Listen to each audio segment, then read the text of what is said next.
Hello everyone. And my hair is crazy. Yeah, my hair's crazy. Should have done that before I came live. We have talked this week about your own value and how I can't help you if you don't like yourself. That was lesson number one. You guys have got that and get that shit sorted yourself. Lesson number two is if you don't value what you do, as far as if you don't think what you do is valuable, then you better find a way of making it valuable. Otherwise, you ain't got no business. No, you don't. Lesson number three was there's a whole bunch of reasons why people may not buy what you have to sell, and it might not have anything to do with how you value yourself or how you portray the value to them, but in fact a whole lot of their own bullshit that they are putting into the equation.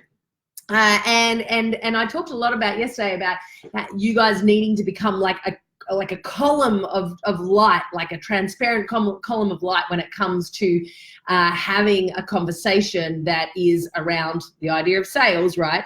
A conversion conversation, because we don't want to be putting our own crap into the conversation. All of that has to go and out, because when you turn up on a phone call or in a conversation that is a conversion conversation, a collaborative converting conversation, then you need to be there as in service of the person that is on the other end of the phone. So yeah, you really want to make sure that you're in a really great state, energetic state, before you get on the phones or before you go out and kind of network with people, and ask yourself, like, how can I be generous today? How can I be of service to this person? How can I change someone's life today? That's the place that you need to be coming from when you're having these conversations. So so we've talked a lot about that sort of stuff. We've talked about your own value, getting really clear on that, and we've also talked a lot about the attention side of things and building rapport. So today is all about interest. So I would love to hear from you guys. How do you talk about your program, your product, your offering, whatever this customer service package you put around the product that you're selling, whatever? What are some of the words, promises that you put out when you're conversing with someone about it? I want to hear sentences that you maybe the easiest way would be, say, you know, usually I attract someone who is struggling with confidence, and so when I'm talking about it, this is how I sort of frame it up. This is what I talk about that I'll give them. If you're talking about your product that you sell, maybe give me some of the dot points that you kind of talk about with that, with you know, what you help them with. Value statements would be really helpful. Some sentences around that. So I'm going to help you tie it back in a neat little bow, kind of how I would say that sentence to someone when you go to kind of sum up what you've been talking to them about. There's a really powerful way to kind of do that. So in the interest phase of the call, in order to make sure that there is actually interest in what you do, again, it's both sides of the coin. Don't forget, you guys get to choose who your clients are. You guys get to choose who is in your kind of ideal tribe, so that you get to enjoy your business. You know, there's absolutely, like, if you don't enjoy what you do on an everyday basis in your business and you're not working in your flow, go and get a job. It's heaps easier. It's heaps easier, and you earn more money most of the time, because, you know, because otherwise that means you're treating your business like a hobby, and you know, hobbies don't pay 9% super or tax or any of those things. So what I would suggest is getting really clear on who you actually want to work with, who you want in your tribe, because you're going to be hanging out with those guys if you're in a coaching program, particularly, probably for at least 6 weeks, if not 12 months. Basically, the rule is we don't want to work with dicks, and we get to choose. So in the interest phase, we all get to choose. They get to choose you, you get to choose them. So we want to ask questions because we're in control of the conversation, because, you know, usually if you're the one sort of well, even if you're not in control of the conversation, if you're in a networking situation, you might want to allow some time for them to ask you a few questions. But generally, people think that you're extraordinarily interesting if you ask them lots of questions and they talk about themselves. They walk away and go, gee, that Kath Clark was an interesting woman. And that's because I said nothing about me and everything about them, right? So asking lots of questions, but you want to ask the right questions because, and the right questions, and the first 5 of those are super, super duper crucial, because if you're in a networking situation, you're in 30 people in a room, for example, you want to make sure that you're spending your time, your precious time that you've left home, left your family, whatever, got out there and amongst it, that you're talking to the right person in the room. Otherwise, you know, why bother? You may as well, go home. You know, it's going to be pointless anyway. So have the first 5 questions that are your kind of, are they in my target market, yes or no kind of questions. Now, what those questions are completely up to you, right? It depends on your business. Again, if you come with us on a sales retreat, and at the retreat, we will get into the specific, like crafting the specific questions that you need to ask someone in order to get a definite yes or a definite no at the end of the phone call, right? Because maybes suck. I hate maybes. I hate one days, possiblies, maybes. I want to know, is it a no right now or is it a yes right now? And no doesn't mean no forever. It just means no for now, you know? So at least then I don't hound the shit out of you and make you feel horrible, make our team feel horrible at the same time. So that's what we do. So this is all about asking the right questions. The first 5 questions. I actually have about 30 questions that my team run through and I run through when I'm on a call with somebody, and it's very much, you know, the person on the other end of the phone doesn't feel like it's an interview, but it absolutely is, because I can tell really quickly whether I'm going to be able to get someone results or not, and I don't want to work with someone I can't get results for, right? Are they the people that we actually want? Are they the people that, so if you guys have got a finite amount of time and energy to spend on your sales, right, you want to be targeting an avatar or an ideal client that is, you might have 3 or 4 different types of people that you work with. The one that you would spend most of your time and energy and money invested in advertising to is a person, like, imagine like a stone, right? There is it. So you throw the stone in the water and the stone ripples out and has an impact on these people, go backwards, and these people and these people and so on. Oftentimes that's a mum or a woman, you know, between sort of 35 to 45 plus, because they've got people above them, like mums, grandmothers, whatever above them, and they've got children beneath them that they're making decisions for too. And if they're not an only child, they've probably got family all around them, so they are quite influential. And there might be some specific characteristics of that type of woman too. Now, the other problem with that is that those women are very, very targeted by marketers for exactly all of those reasons, right? They're influencers, essentially. When you start spreading yourself thinly across a bunch of different avatars, that feedback loop, that staying in that positive feedback loop becomes more difficult, because you're not getting an experience of like really profound success with one type of person. In some industries, like maybe photography, you can have 4 or 5 different packages that you might sell, but again, knowing who you vibe best with is a really powerful thing to know, who you get the best results from, the types of mothers that you work really well with, your sales calls become shorter, your delivery becomes more succinct, you get better around how to edit the photos for that type of person, and what they're going to want to see in the proofs sheet and all of that sort of stuff. So that just kind of drifted me off into an avatar lesson, which is also really important, because if you're going to get somebody's interest in what you're doing, you want to make sure it's the right person. Network marketing is one of those industries that's absolutely rife with not asking the right questions to start with, to see if somebody is actually in your target market to buy the product that you're selling. And that's what gives the industry a terrible name, is because people go out there and start trying to flog things to people that never even asked for it, never put their hand up to say, I'm in your target market. So these first 5, 10, 15, 20 questions are really, really important, right? And beyond that, then so now go back and look at those people critically and go, okay, who amongst those people did I get a really good result for? Who would I like to work with more of? What was it about her? How did she word the things that she worded to say that she, you know, that meant that I could pick her out of a crowd again? And as far as the right questions to ask her, you know, go back and look at who you've enjoyed working with and the types of, you know, and kind of build out a personality profile about that person. And in your questioning, from a personality perspective and a psychological profiling perspective, you absolutely want to be going, okay, well, not just is this product or service a match for them, but is there, what questions can I ask them around their personality to make sure that this, you know, that we're a match kind of thing, and how are they coachable? Are they this or that? So once you've got the kind of personality of the person, you also want to be thinking about, what does your program deliver? What's the promise or the value statement, the benefit outcome at the other end of it? And start asking questions based on whether that is going to suit them. You know, these are all the little questions that that person's going to have going on in their head before they sign up to something that they might not have said out loud because they don't want to sound like pussy, you know. So that our job is to elicit out of them in the questioning phase what's made them make decisions in the past, positively and negatively. What's this sort of psychographic profiling like? Do I want to work with them? Don't I?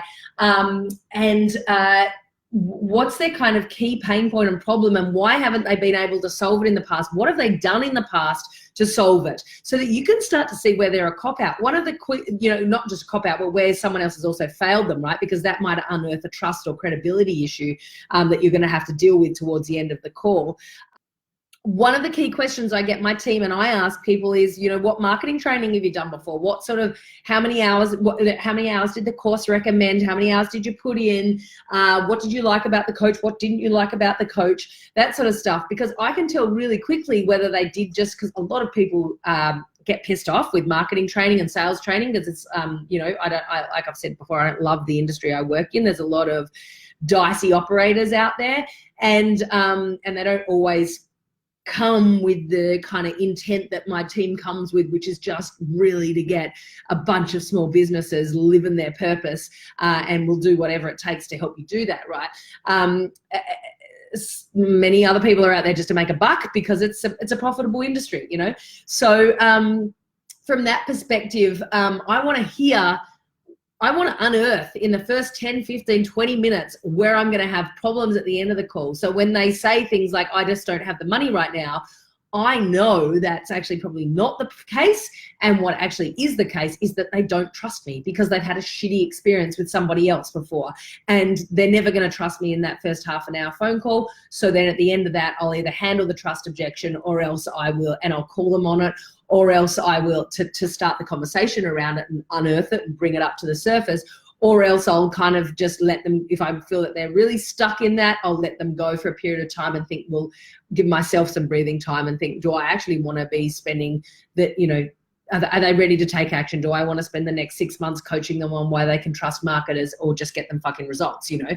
So that's a decision that I then get to make, but at least I've got the information, right? Objections that you're going to have to unearth, like, so in this interest phase of asking questions, active listening and asking questions, you want to be hearing in between what people are saying, right? You don't want to just repeat back to them at the end of the 10 minutes, 15 minutes of information gathering what they said, because they know that's what they said. You want to be the expert that reads between the lines of what they said and puts things back in words and reframes it in a way that is more powerful than the way they could have worded it for themselves. So what most people do when they're in this interest phase is information gathering. I could also stand as information gathering. What most people do in that phase is start to sell their program. It's the worst thing that you could possibly do. I'll give you an idea of that and of how I did it the other day with my son. So my son's 8. I've been struggling a little bit with his behavior, particularly since I've got a new boyfriend, and I've been introducing my boyfriend and his family to Artie, and there's a lot of changes, and it's a big deal for him, right? So what was happening was I was overcompensating for the difficulty for him, and I didn't know. I didn't know how to piece it all together for him, the importance of everyone getting along and all of that. So I sat down and I thought, okay, I need to work out a mechanism here to get him on board. But I also need to enroll him in the vision, right? So I basically sold him on our new family situation. But it wasn't manipulative, it wasn't pushy. And if you want to, you could almost channel this if you're a parent. You could almost channel this in your sales conversations as an energy that you kind of get into. Now, as if on any level, I want my son to be comfortable with something that he's not comfortable with. Like, as in, like, push him into being comfortable about something that he's not comfortable with. There's no way I want that, right? I want to know what his concerns are. I want to help appease his concerns so that we make a really powerful decision as a family together. I want to let him know where the boundaries are, you know, what he can have a say in, what he can't have a say in, where I'm the expert, where I'm going to consult him. And this is exactly like a sales call for any of your businesses. So what I did was I sat down and I painted out the position to him, and I said, you know as well as I know that you've got loads of power in this situation. You know that you're my most important asset, right? Now, this might be something I'm just actually totally shooting from the hip here and thinking, shit, this is a really good sales idea. When your client comes onto the call with you, you're going to say, you could say something like, you and I both know that you're in the position of power here. You're the one with the money and the decision of whether this is of value for you or not, right? But what I would love is for us to create a vision of how we're going to work together, and see if that what we would need to overcome in order to make that vision come true as a reality, So let's create the vision together. So what I did with Artie was I said, this is my vision, that you get to experience what true love looks like. You get to experience what romance looks like. You get to learn how to treat a woman as you grow up and want to girlfriend yourself. You get to, experience the joy of supporting and facilitating, making me really happy, which will ultimately make you happy. I get to experience the joy of you creating a friendship with a new person that I think that you get along really well with, and you guys can have this whole special new friend that you can go to about things that you won't be able to come to mum and dad about, and all that. So I painted out the vision for him. He's 8, so I had to do that, right? If I was talking to a 40-year-old about travel or photography or whatever, I would include them in the vision. I would ask them questions. What do you want it to look like? Dream, breathe some oxygen into it for them. And then once I'd got the vision sort of painted out with them, I'd say, cool, so what would it take for us to make this happen? So I said to Artie, how about we sit down and we create some family values together? Because there's certain things for us to get from where we are now, which is feeling a little bit icky and gross and a little bit of lacking discipline, to where we want to go together with this vision, right? So we're both sold on this amazing vision that we want to go. What would it take to get there? And so I said, maybe we should create some values. We'll use that as a mechanism. So I said to him, well, how would you like to be treated? So I elicited from him, knowing full well that what he would say is exactly what I would want, how I would want to be treated too, right? So I elicited from him all of his values. I just want to be treated nice, he said, and I want you to communicate clearly with me, he said. And we wrote down what communicating clearly was and what it wasn't, what being nice was and what it wasn't. And we had four family values, and we described what it was and wasn't, right?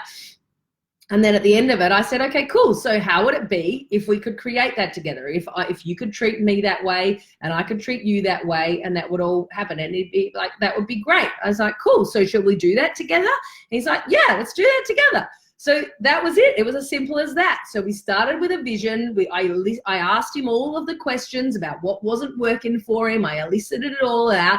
I started marrying it up with the parts of the program or the sale or the vision that he wanted to create with me, or in your situation with the program that you're creating, or the product that you're selling, or the travel package that you're selling, all of the bits, the components of it. And I don't just mean like, you'll get a 6-day trip. I mean, how am I going to feel at the end of it? The haves, the feels, the tangibles, the intangibles, and I started marrying up all of the questions with the ways that just basically to see, is this going to be a fit or not?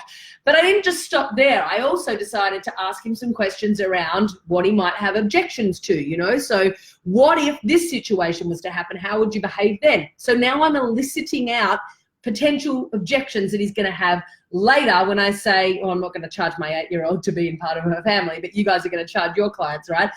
When you later say, and it's going to be this much money, you'll know for sure at the end of that whether the money is actually the issue or whether it was probably that thing that they said 4 minutes into the call where they said that da-da-da-da-da-da. Oh, that's probably what it is, right? So sales is a craft. It's actually an art. It's an art in active listening. It's an art in marrying up true value between exactly what you've got to sell and what they've got to, what their problems are. It's an art in investigative journalism. Like, what else have they done in the past before? What else have they? What might stop them? It's a degree in psychology, you know, in what stopped them in the past, you know, and also really knowing your boundaries around what you can overcome, what you can't. Like you guys noticed on Monday, I said straight up to you, if you guys have got mindset bullshit around your own value and abundance issues, you need to go get that sorted out before you even get on the phone. You know, you've got to start addressing that stuff because it will impact how you show up on the phone.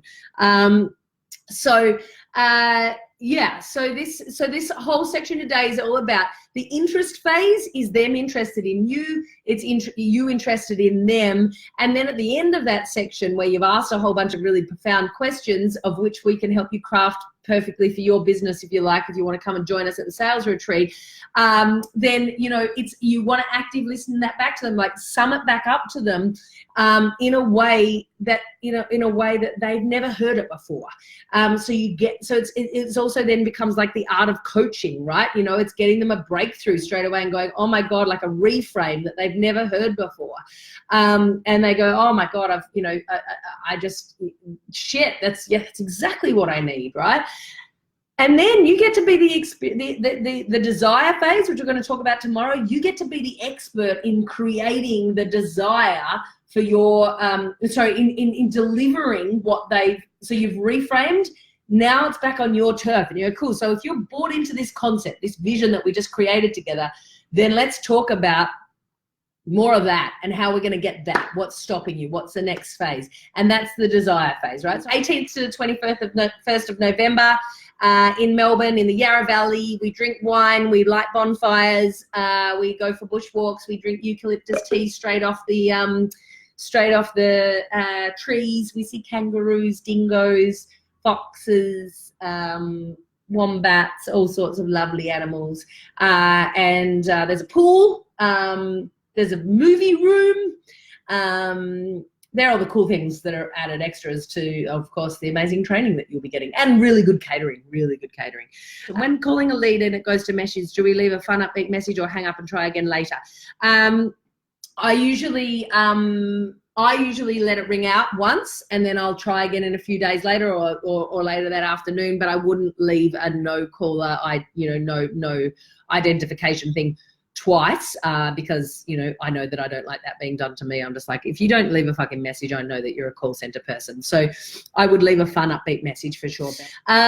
So anyone else that wants to have a chat to us about coming to the sales retreat in November, send us a private message on the Catherine Clark Facebook page, or if you're friends with me on Facebook, or if you want to just put a comment in this marketing group, you can do that too.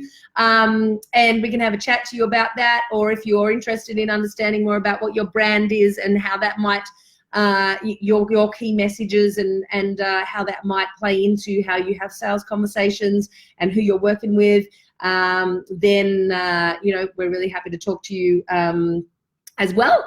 If you know anyone that needs to know this training, any other small business owners, please invite them to this Facebook group. I pour my heart and soul and my best material in here. I'd love them to get to know us and let us help them with their business too. And otherwise, have a beautiful day. Mwah! Bye.